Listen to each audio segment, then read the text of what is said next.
Student, स्वागत है आपका वसुधा स्टडी पॉइंट में। फर्स्ट लेक्चर में हमने लास्ट जो किया था टॉपिक वो कौन सा किया था, फंक्शन डिस्ट्रीब्यूशन। फंक्शन डिस्ट्रीब्यूशन क्या होता है उसके बारे में मैंने आपको बताया था। अभी जो देखने वाले फंक्शन डिस्ट्रीब्यूशन के अंदर जो चीजें हैं उसको देखने वाले हैं, ठीक है। फंक्शन डिस्ट्रीब्यूशन आपके दो अलग अलग टाइप्स के होते हैं। जैसे कि आपने पहले क्या पढ़ा था, रैंडम वेरिएबल्स के दो अलग अलग टाइप पढ़े थे, पहला डिस्क्रीट दूसरा कंटिन्यूअस। वैसे ही फंक्शन डिस्ट्रीब्यूशन में आपके दो अलग अलग टाइप है। कौन सा पहला टाइप है, discrete distribution function, continuous distribution function. अभी डिस्क्रीट डिस्ट्रीब्यूशन फंक्शन और कंटिन्यूअस डिस्ट्रीब्यूशन फंक्शन क्या होता है, जो मैंने आपको बताया था।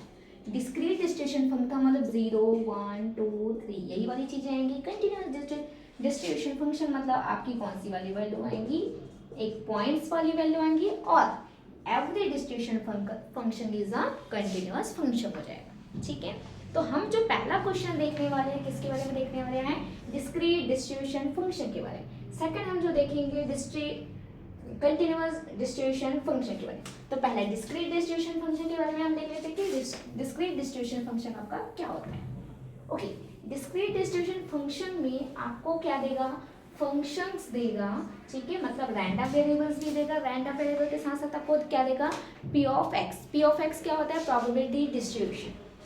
तो आपके जो होते हैं डिस्क्रीट, ठीक है, ये डिस्क्रीट के आपके जो बनते हैं डिस्क्रीट प्रोबेबिलिटी या डिस्क्रीट प्रोबेबिलिटी डिस्ट्रीब्यूशन, वो कैसे बनता है, P of X equals to F of X equals to क्या हो जाता है, P X less than equals to X, ठीक है, इक्वल्स टू, ये इक्वल होता है किसके, summation of I equals to 1 X P X I equals to 1। ये आपका जनरल फॉर्मूला है क्या निकालने के लिए, डिस्क्रीट प्रोबेबिलिटी डिस्ट्रीब्यूशन या कौन सा, डिस्क्रीट फंक्शन डिस्ट्रीब्यूशन। आया समझ में। डिस्क्रीट फंक्शन डिस्ट्रीब्यूशन फॉर्मूला निकालने, फॉर्मूला पुट करोगे क्या क्या, summation i equals to x, i equals to 1 टू x p x i equals to 1।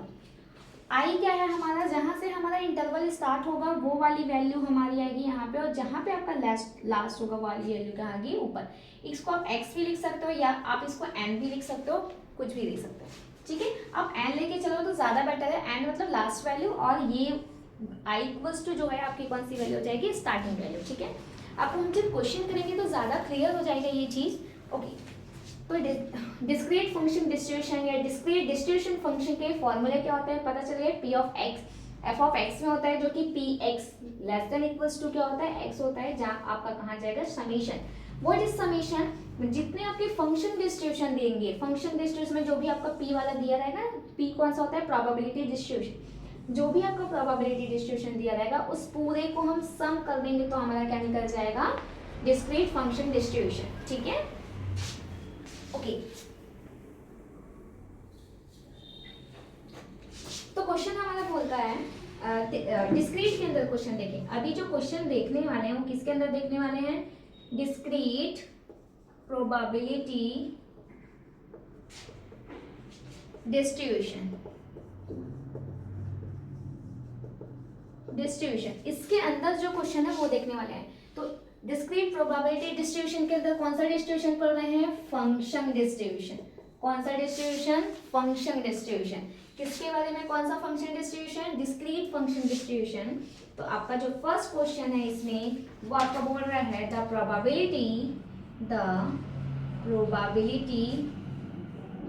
Probability distribution, या फिर यहाँ पे डेंसिटी भी दे सकता है, probability density function of a variable x। कौन सा वेरिएबल है, x, और ये x की कुछ वैल्यूज दी हैं और आपका p ऑफ x का भी वैल्यू दी है। यहाँ पे आपका x है, ये आपका क्या है, p ऑफ x है, ठीक है। आपका x दिया है 0 1 2 3 4 5 एंड 6। कहाँ से कहाँ दिया हुआ है, 0 से स्टार्ट होकर के कहाँ तक दिया है आपको, 6 तक का दिया है, ठीक है।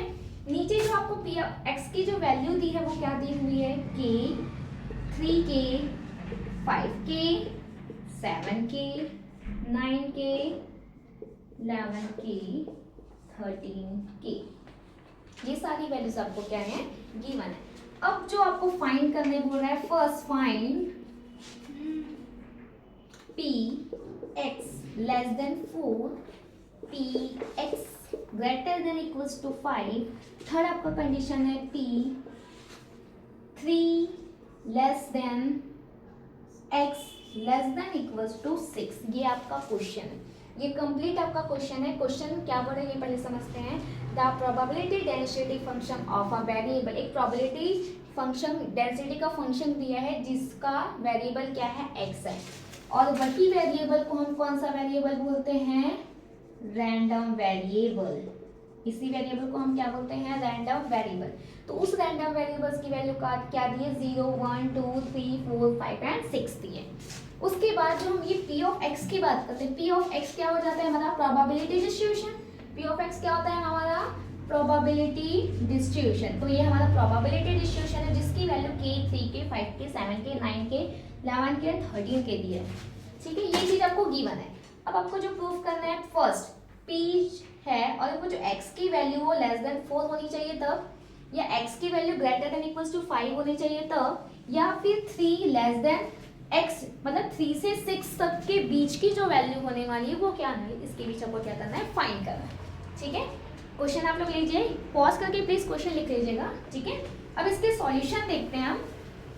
ओके, तो इसको सॉल्यूशन कैसे करेंगे अपन, जो चीज हमको गिवन है उसको हम पहले लिखेंगे कि हमको क्या क्या गिवन था, और गिवन है उसमें हमको क्या क्या चीज है। ठीक है, तो पहले हमको कुछ x गिवन था, राइट, x गिवन था।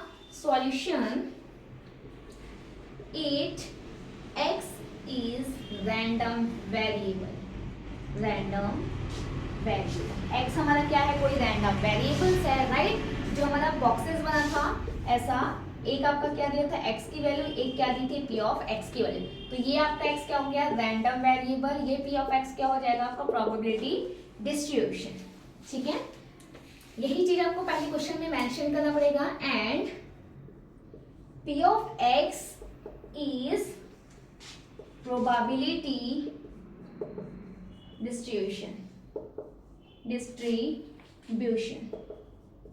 ठीक है। ओके, प्रोबेबिलिटी डिस्ट्रीब्यूशन हमने लिख दिया। अब जो हमारा मेन काम है, देन हमको फाइंड करना है ना कुछ, the distribution function f of x। Distribution function क्या होगा, f ऑफ x होगा, राइट। तो हमने लिखा the distribution function f of x। Okay, comma कर दीजिए। अब वो f of x equals to क्या होता है formula, summation i equals to 1 to n p xi equals to 1 होता है। यही होता है हमारा डिस्ट्रीब्यूशन फंक्शन का फॉर्मूला। लेकिन जब आप क्वेश्चन को देख रहे थे, जब आपका क्वेश्चन में जो इंटरवल्स बना हुआ था, यहाँ पे x था, यहाँ पे p ऑफ x था, तो ये जो इंटरवल स्टार्ट हुआ था वो 0 से स्टार्ट हुआ था और एंड हुआ था वो 6 से एंड हुआ था। तो हमारी वैल्यूज कहाँ से जाएगी, 0 से 6 जाने वाली है। ठीक है, समझ में आया। अगर ये 1 से स्टार्ट होता तो 1 से जाता और 7 में खत्म होता तो 7 जाता।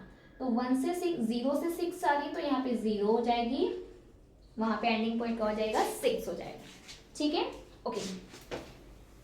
अब इसके बाद जो हमारे पास डेटा था हमारा डेटा किसमें दिया था, p ऑफ x में हमारा डेटा दिया था।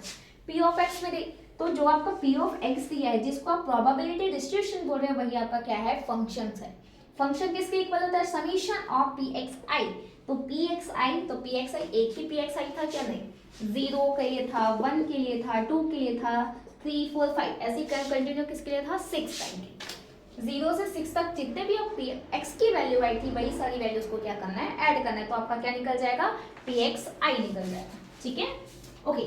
क्योंकि समेशन का साइन जो है यहाँ पे, समेशन क्या बताता है, सम i इक्वल्स टू 0 तो 6, 0 से हम कहाँ जाने वाले हैं, 6 जाने वाले हैं। ओके ओके, तो फिर से आप अपना टेबल देखिए। टेबल में जो वैल्यूज थी, क्या क्या वैल्यूज थी आपकी, f of x equals to k 3k 5k 7k 9k 11k and 13k। यही वाली वैल्यूज थी आपकी, किसमें थी, जब आप x जो नीचे वाला बॉक्स था, ऊपर x वाला बॉक्स था, तो ये नीचे वाली जो भी वैल्यूज आएंगी वही आपकी वैल्यूज क्या हो जाएगी, पी आई वाली फॉर्म में। और ये पूरा F of x P of x का हमने पूरा सम कर दिया, जितने भी आपके पास डेटा थे 0 से 6 तक के जो डेटा थे उसकी पी ऑफ एक्स की वैल्यू पुट कर दी। ये किसके इक्वल होता है, 1 के, तो 1 के इक्वल हो गया। ठीक है, ओके। अब इस पूरे डेटा को आप क्या करोगे, सम करोगे। सम करने का मतलब है जोड़ना। पूरे डेटा को आप ऐड कर दो, के 3 के 5 के 7 के 9 के 11 के एंड 13 के को पूरे को ऐड कर दो, क्या हो जाएगा 49 के। क्या होने वाला है 49 के। और ये फिर से किसके इक्वल होने वाला है 1, क्योंकि ऑलवेज इक्वल्स टू 1, हमेशा 1 के इक्वल होगा। ये वैल्यू चेंज हो सकती है जो हमने डेटा दिया है, लेकिन ये वाला 1 कभी भी आपका चेंजेस नहीं होगा, क्योंकि वही आपका जनरल फॉर्मूला है। ठीक है, ओके। अब यहाँ से k की वैल्यू फाइंड कर सकते हैं, तो k इक्वल्स टू 1/49। k की वैल्यू क्या निकल जाएगी 1/49। अब इस क्वेश्चन में देखो, पूरे में जब सिस्टम के, तो k की वैल्यू निकल गई 1/49, k निकल गया। अब आपके पास 3 अलग अलग कंडीशन दिए थे, greater than equals, greater than में दिया था, कुछ इक्वल्स में दिया था, कुछ तो ग्रेटर देन इक्वल्स दोनों कंडीशन में दिया था, राइट। तो इसको हम सॉल्व करने वाले हैं कि कैसे। आपके पास k की वैल्यू निकल गई, वो आपको डिवाइड करिए कि क्या k की वैल्यूज क्या है। सिंस फर्स्ट कंडीशन आपकी क्या है, फर्स्ट कंडीशन क्या निकालना था आपको, p x less than 4। First condition हमारा है p x लेस देन 4, तो p x less than 4। Less than 4 का मतलब क्या होता है, जो भी आपका डेटा था, ठीक है, 0 1 2 3 4 5 एंड 6 डेटा था, ठीक है, और इसमें कुछ कुछ वैल्यूज थी, सारे डेटा में वैल्यूज थी जो कि नीचे आपने गिवन है। अब ये देखो x लेस देन 4 मतलब x लेस देन 4 मतलब 4 के पहले तक जो भी आपका डेटा है उसी वैल्यूज को लेना है। कौन सी वैल्यूज के लेना है, 4 से पहले तक का जो डेटा है, ये 4 है, लेस देन 4 है ना, x की वैल्यू कैसे जानी, लेस देन 4 मतलब 4 से कम वाला जो डेटा है उसको लेना है। तो कौन सा डेटा, 0 1 2 3, ये डेटा ले सकते, ये डेटा ले सकते, ये भी और 3 तक का।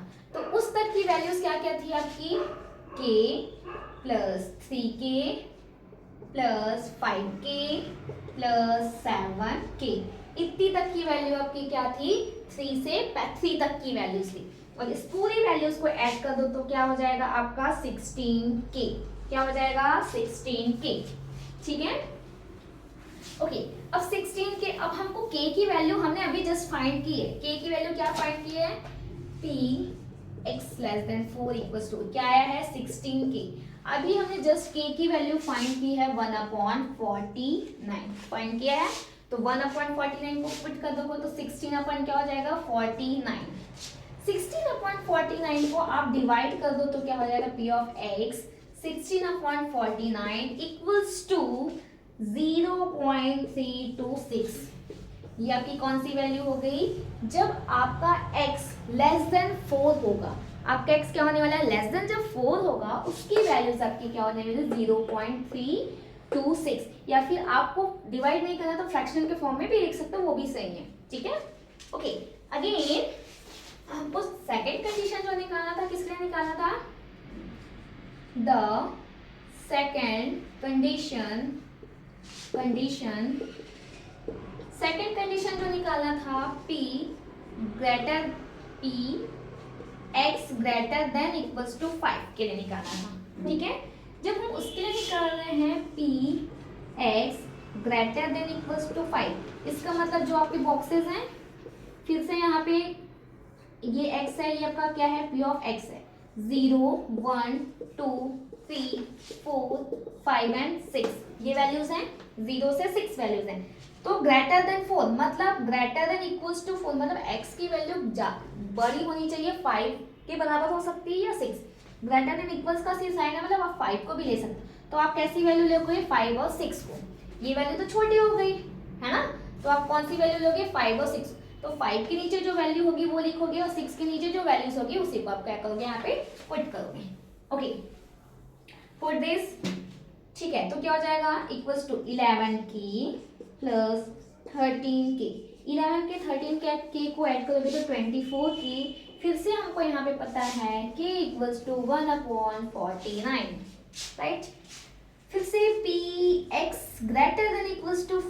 5 देन 24/49।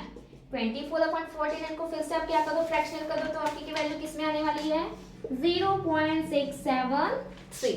ये आपकी कौन सी कंडीशन निकली, जब आपकी जो x है वो ग्रेटर होगी किससे, 5 से। 5 is greater, okay. 5 is greater में दो कंडीशन बन रहे हैं, कौन सा, 5 वाला और 6 वाला। मतलब 5 ग्रेटर देन इक्वल्स टू है, इसलिए हमने 5 को भी इंक्लूडेड किया। अगर ये इक्वल्स में नहीं होता तो हम किसको लेते, सिर्फ 6 वाले को। क्लियर। अभी दो कंडीशन आ गई। थर्ड आप कंडीशन कौन सी लाने वाले हैं, जो 3 से 6 के बीच होने वाली है, ठीक है। 3 से किसके बीच होने वाली है, 6 के बीच, okay. Third condition, the third condition, ठीक है। थर्ड कंडीशन हमारा क्या था, 3 less than x less than equals to 6। क्या था, 6। फिर से अपने बॉक्सेस में आ जाओ कि हमारा बॉक्सेस क्या बोल रहे हैं, क्या बोल रहे हैं हमारा बॉक्सेस। फिर से डेटा है, फिर से यहाँ पे x है, यहाँ पे आपका क्या है, function of p of x है, फंक्शन ऑफ x 0 1 2 3 4 5 एंड 6, ठीक है। ये पूरी वैल्यू में देखो क्या बोल रहा है, 3 से ज्यादा, 3 greater than less than equals to नहीं, 3 से ज्यादा एंड 6 के इक्वल्स टू। तो कौन सा, 3 वैल्यूज तो नहीं लेंगे कि 3 से बड़ा चाहिए, 3 से क्या चाहिए, बड़ा। 3 से बड़ा मतलब 4 5 और 6 भी ले सकते हैं क्योंकि यहाँ पे इक्वल का साइन भी, तो 4 5 6। और कौन सी वैल्यू लेंगे, 4 5 6। तो 4 के नीचे जो वैल्यू आएगी, 5 के नीचे जो वैल्यू आएगी और 6 के नीचे जो वैल्यू आएगी, वही आपकी वैल्यू क्या करना है, पुट अप करना है, ठीक है। सो यहाँ पे p आएगा, ठीक है। p 3 less than x less than equals to 6। So कितनी क्या क्या वैल्यूज आने वाली है यहाँ पे, 9k plus 11k plus 13k आ गया। पूरे को ऐड कर दो, 33k होने वाला है। फिर से आप यहाँ पे लिख सकते हो k इक्वल्स टू 1/49, ठीक है। 1/49 है k की वैल्यू, yes. p3 less than x less than equals to 6 equals to, add कर दो, फिर से क्या करो, 33/49 k की वैल्यू फिर से यहाँ पे पुट अप कर दिया। फिर से इसको जब सॉल्यूशन करोगे तो ये आंसर दे रहा है 0.673। ये आपका थर्ड कंडीशन है। आगे समझ में, first condition, second condition, third condition आपका निकल गया। जब भी आपको वैल्यू किसी भी कंडीशन में देख के पूछना है, आपको ऐसा बॉक्सेस देगा जिसमें आपको कंडीशन लगाना है और कंडीशन को में जो वैल्यूज दी होंगी p ऑफ x के, उस वैल्यूज को लेके क्या करना है, सॉल्व करना है। इस आपसे प्रोसेस से आपका क्या बन जाएगा, सॉल्यूशन हो जाएगा, ठीक है। अब देखो हमने तो क्वेश्चन में हमने लिख लिया कि क्या क्या प्रूव करना है, लेकिन आपको हैंड्स वाली लाइन लिखनी पड़ेगी कि हमने क्या प्रूव करना चाहा, ठीक है। तो हैंस 3 कंडीशन है, तीनों कंडीशन को फर्स्ट कंडीशन क्या था, p x जो था लेस देन था किसके, 4 के, राइट। तो 4 इक्वल्स टू, जब 4 था तो वो वैल्यूज क्या दे रही थी अपन को, जब हमारा कंडीशन क्या था, 4 था, तो हमको वैल्यूज दे रही थी वो किसमें, 0.326 में। And px greater than equals to 5 था, तो हमारी वैल्यू दे रही थी 0.673। And p3 less than x less than equals to 6 था, तो हमारी वैल्यू दी 0.673।